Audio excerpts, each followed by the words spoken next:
Assalamualaikum. Materi pertama yaitu penciptaan nilai pada barang dan jasa.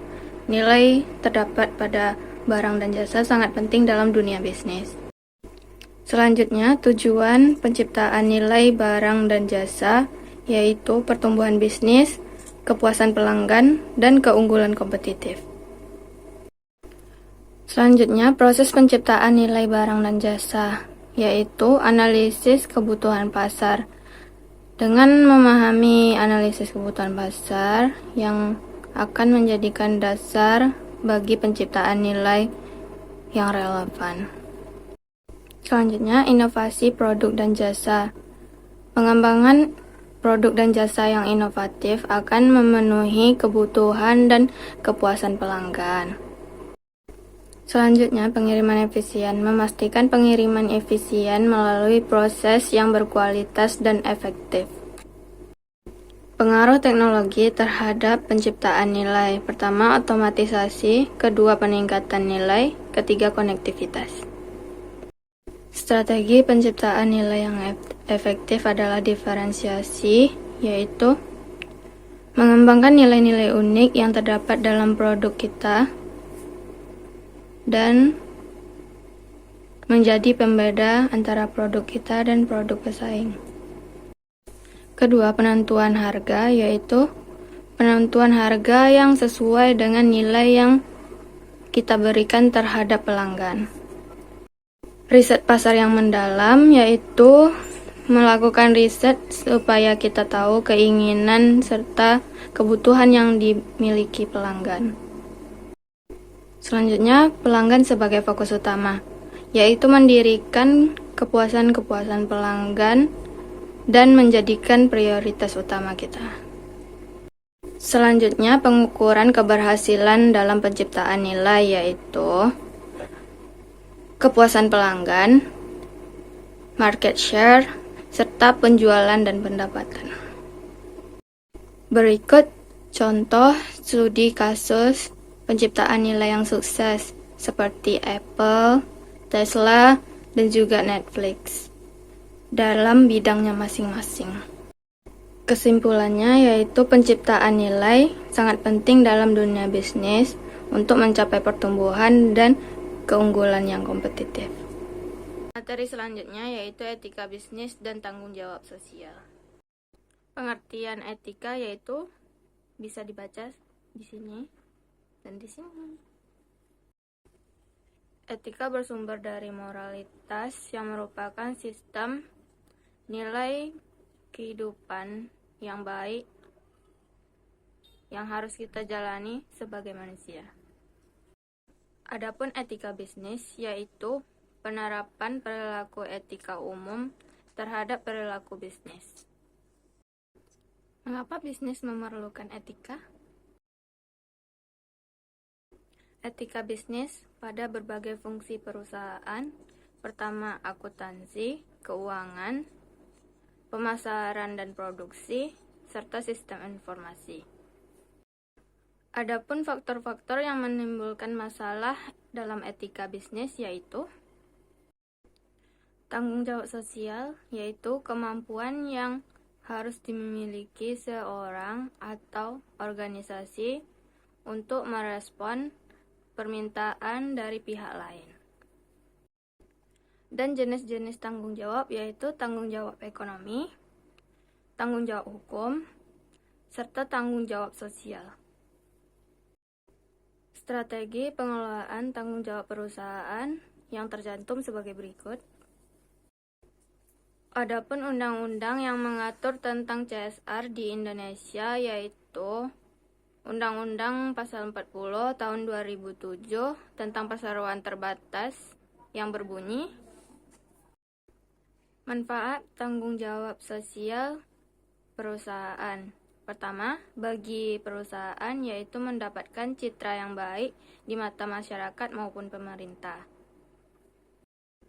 Dan manfaat bagi masyarakat yaitu terjalinnya hubungan baik antara masyarakat dan perusahaan yang menciptakan win-win solution.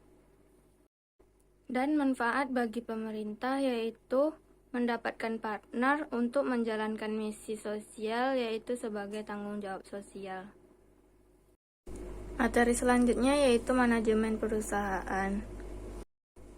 Planning atau perencanaan yaitu suatu proses yang mengembangkan tujuan-tujuan perusahaan. Apa itu perencanaan? Serta memilih serangkaian sebuah proses yang tindakan dimulai atau dari strategi penetapan untuk tujuan mencapai organisasi, tujuan-tujuan menentukan tersebut. strategi, serta merumuskan sistem Organizing, perencanaan. suatu proses memperoleh dan Biasanya, mengatur di dalam sumber daya perencanaan perusahaan, terdapat 5 baik W1H, manusia, modal, yaitu dan teknologi why, untuk where, dapat who, secara baik when, menjalankan how, rencana yang dan sudah juga what. dibuat dan mencapai tujuan organisasi. What, Leading yaitu atau apa directing sesungguhnya yang merupakan menjadi tujuan fungsi perusahaan manajemen dan yang apa yang perlu bertujuan untuk dilakukan memberikan untuk panduan mencapai tujuan kepada tersebut. karyawan Why, sehingga mengapa hal kegiatan itu organisasi yang akan menjadi berjalan tujuan sesuai dan dengan bukan yang yang lain. diinginkan organisasi. Where, di mana program atau kegiatan Controlling dilakukan. merupakan When, kapan bentuk akan pengawasan dilakukan dan kontrol kegiatan dari tersebut. manajemen Who, terhadap siapakah kegiatan yang akan organisasi. terlibat dalam Apakah kegiatan sudah tersebut? sesuai dengan rencana How, yang bagaimana ditetapkan program dan atau sesuai kegiatan itu dengan akan arah dilakukan. organisasi. 3 hal yang dapat Peranan dilihat dalam manajerial. perencanaan Peran yaitu interpersonal. 1 proses, Manajer harus 2 melakukan fungsi interaksi manajemen, dengan karyawan 3 dan pengambilan orang-orang di keputusan. sekitarnya. Dari hal inilah muncul Dan 3 peran hal yang bersifat. yang dapat dilihat tersebut Peran yaitu interpersonal meliputi figurehead, leader, perencanaan dan liaison. sebagai fungsi primer manajemen. Peran informasi 1 organizing, itu manajer actuating, berperan dalam controlling, memperoleh dan menyebarkan fungsi perencanaan dalam informasi manajemen yang berkaitan perusahaan dengan atau mengapa perusahaan atau manajer perlu organisasi. perencanaan yaitu Peran informasi meliputi fungsinya monitor, sebagai pengarah organisasi, diseminator, minimalisasi dan ketidakpastian, spokesperson. minimalisasi inefisiensi Peran sumber pengambil daya, keputusan penetapan sebagai standar dalam pemimpin pengawasan atau kualitas. manajer harus dapat mengambil Persyaratan keputusan perencanaan, yang tepat. planning recruitment, Peran pengambil yaitu keputusan faktual meliputi dan entrepreneur, realistis, apa yang dirumuskan oleh distribution perusahaan handler, sesuai dengan fakta yang wajar. research allocator. Logis dan rasional apa yang dirumuskan dapat Keterampilan atau diterima oleh akal. keahlian manajerial. Dan oleh sebab itu maka managerial skills. perencanaan tersebut Untuk mendapatkan bisa dilanjutkan. menjalankan peran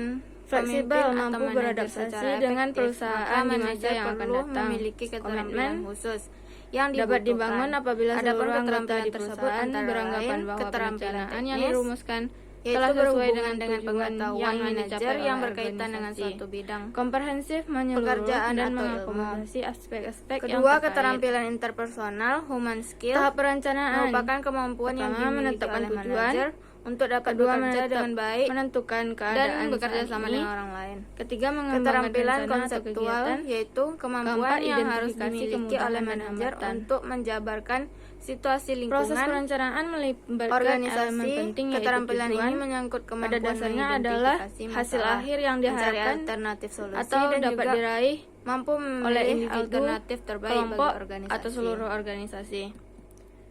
Berdasarkan jumlah jenis-jenis tujuan adanya yaitu tujuan tunggal single goal atau banyak tujuan multiple goals. Berdasarkan kejelasan yaitu tujuan yang dinyatakan state goal, tujuan yang aktual dan nyata real goals. Jenis-jenis tujuan yaitu berdasarkan keluasaan dan waktu pencapaiannya, tujuan strategis, tujuan taktis, dan tujuan operasional. Sasaran, yaitu sasaran yang baik adalah memenuhi kriteria SMART, yaitu spesifik, measurable, achievable, realistic, dan time horizon. Level perencanaan yaitu top, middle, dan low. Top yaitu perencanaan strategik, middle perencanaan taktis, low perencanaan operasional. Alat bantu perencanaan yaitu bagan arus, flowchart, merupakan model grafis yang menunjukkan model sistem yang menggambarkan kejadian yang berkesinambungan. Dan masalah versus gejalanya yaitu if we fail to identify the problem, we will fail to solve the problem. Jika kita gagal dalam melakukan identifikasi masalah, maka sesungguhnya kita akan gagal dalam menyelesaikan masalah tersebut. Proses pengambilan keputusan, investigasi situasi, penentuan alternatif, penilaian alternatif, penentuan keputusan, implementasi, dan pengawasan, balik lagi ke investigasi situasi. Oke. Materi selanjutnya yaitu fungsi perencanaan atau planning. Apa itu perencanaan? Perencanaan adalah sebuah proses yang dimulai dari penetapan tujuan organisasi, menentukan strategi, serta merumuskan sistem perencanaan. Biasanya di dalam perencanaan terdapat 5W1H, yaitu why, where, who, when, how, dan juga what. What yaitu apa sesungguhnya yang menjadi tujuan perusahaan dan apa yang perlu dilakukan untuk mencapai tujuan tersebut. Why, mengapa hal itu yang menjadi tujuan dan bukan yang lain. Where, di mana program atau kegiatan dilakukan. When, kapan akan dilakukan kegiatan tersebut. Who, siapakah yang akan terlibat dalam kegiatan tersebut. How, bagaimana program atau kegiatan itu akan dilakukan. 3 hal yang dapat dilihat dalam perencanaan yaitu 1. Proses, 2. Fungsi manajemen, 3. Pengambilan keputusan. Dan 3 hal yang dapat dilihat tersebut yaitu perencanaan sebagai fungsi primer manajemen. 1. Organizing, actuating, controlling.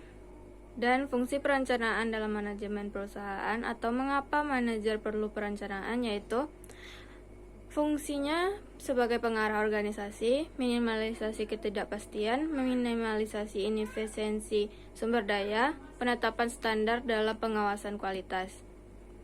Persyaratan perencanaan planning requirements yaitu faktual dan realistis, apa yang dirumuskan oleh perusahaan sesuai dengan fakta yang wajar. Logis dan rasional, apa yang dirumuskan dapat diterima oleh akal. Dan oleh sebab itu maka perencanaan tersebut bisa dilanjutkan. Fleksibel, mampu beradaptasi dengan perusahaan di masa yang akan datang. Komitmen dapat dibangun apabila seluruh anggota di perusahaan beranggapan bahwa perencanaan yang dirumuskan telah sesuai dengan tujuan yang ingin dicapai oleh organisasi. Komprehensif, menyeluruh, dan mengakomodasi aspek-aspek yang terkait. Tahap perencanaan. Pertama, menetapkan tujuan. Kedua, menentukan keadaan saat ini. Ketiga, mengembangkan rencana atau kegiatan. Keempat, identifikasi kemudahan dan hambatan. Proses perencanaan melibatkan elemen penting yaitu tujuan. Pada dasarnya adalah hasil akhir yang diharapkan atau dapat diraih oleh individu, kelompok, atau seluruh organisasi. Berdasarkan jumlah, jenis-jenis tujuan adanya yaitu tujuan tunggal, single goal, atau banyak tujuan, multiple goals. Berdasarkan kejelasan yaitu tujuan yang dinyatakan, state goal, tujuan yang aktual dan nyata, real goals. Jenis-jenis tujuan yaitu berdasarkan keluasaan dan waktu pencapaiannya, tujuan strategis, tujuan taktis, dan tujuan operasional. Sasaran, yaitu sasaran yang baik adalah memenuhi kriteria SMART, yaitu spesifik, measurable, achievable, realistic, dan time horizon. Level perencanaan yaitu top, middle, dan low.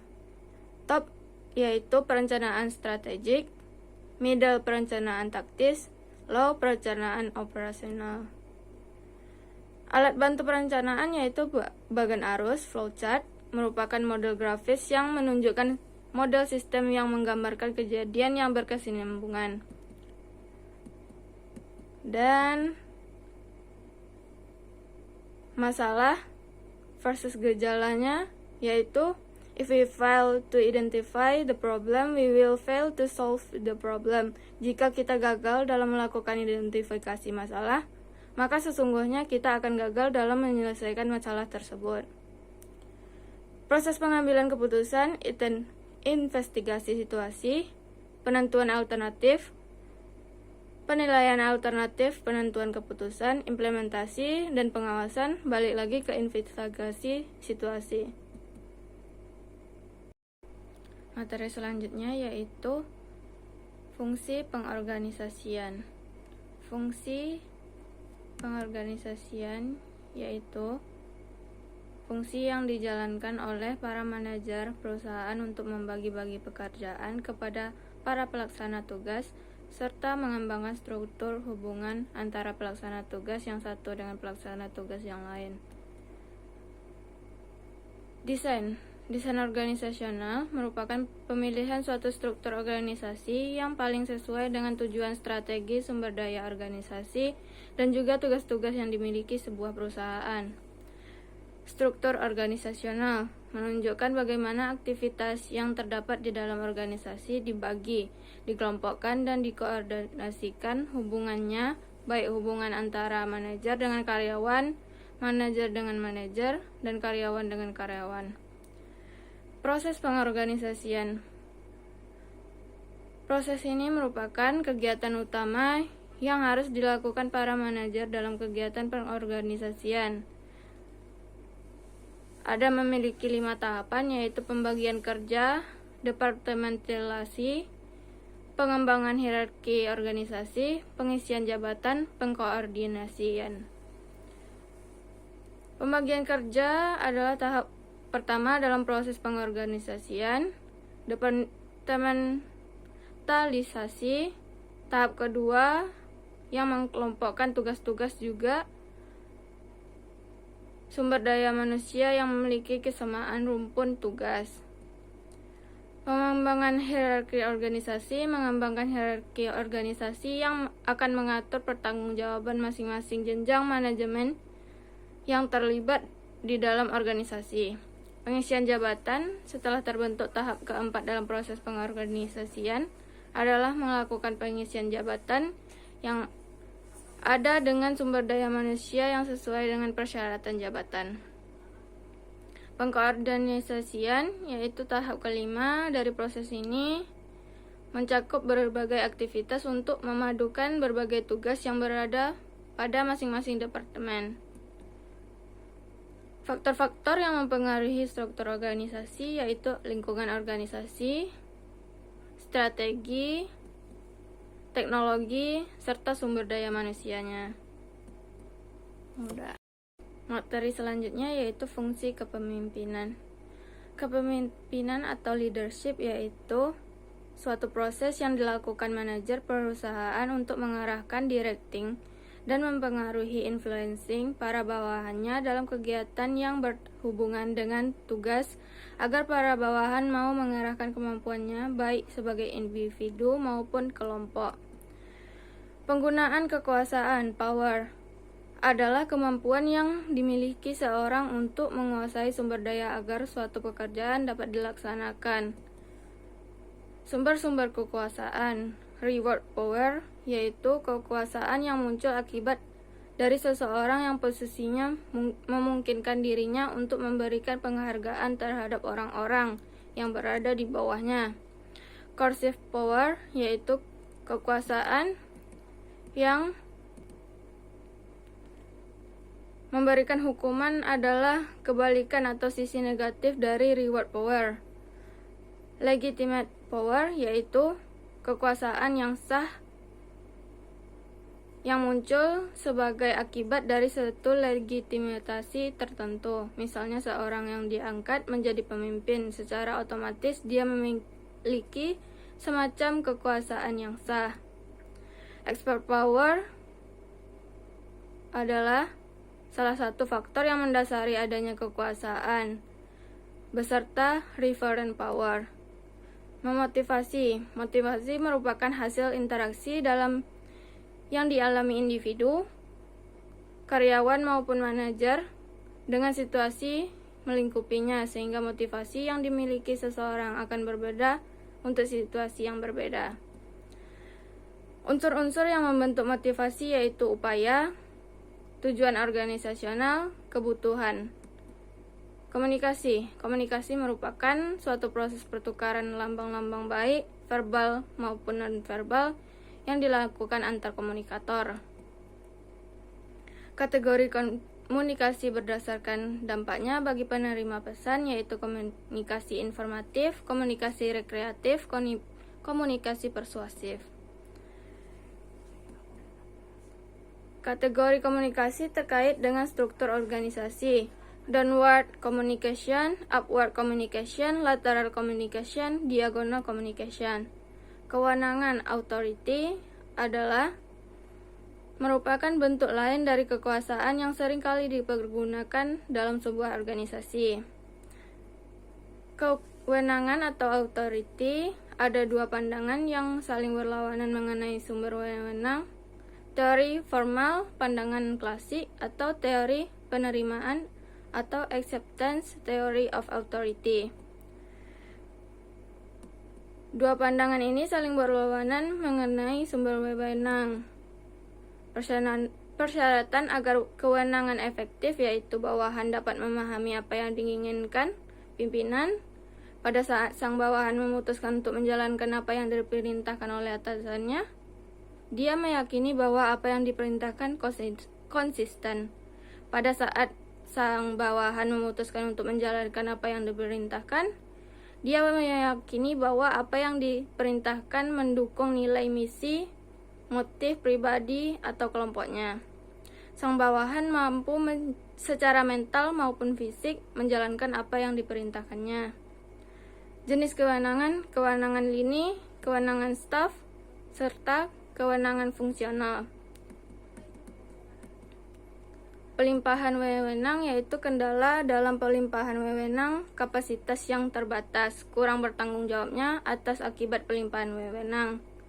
Kunci pelimpahan wewenang agar efektif yaitu kepercayaan pada bawahan, komunikasi terbuka antara atasan dan bawahan, kemampuan manajer dalam memahami tujuan organisasi. Tindakan agar wewenang efektif selanjutnya yaitu penentuan hal-hal yang dapat didelegasikan, penentuan orang yang layak untuk menerima delegasi, penyediaan sumber daya yang dibutuhkan, pelimpahan tugas yang akan diberikan, interferensi pada saat yang diperlukan. Sentralisasi dan versus desentralisasi yaitu sentralisasi merujuk kepada cara pengorganisasian di mana keseluruhan tugas. Desentralisasi pelimpahan kewenangan dari hierarki yang lebih tinggi kepada hierarki yang lebih rendah. Materi selanjutnya yaitu perkembangan teknologi digital dalam komunikasi. Perkembangan teknologi digital termasuk internet, perangkat mobile, dan berbagai platform digital telah memberikan dampak signifikan terhadap cara komunikasi dalam masyarakat saat ini. 1.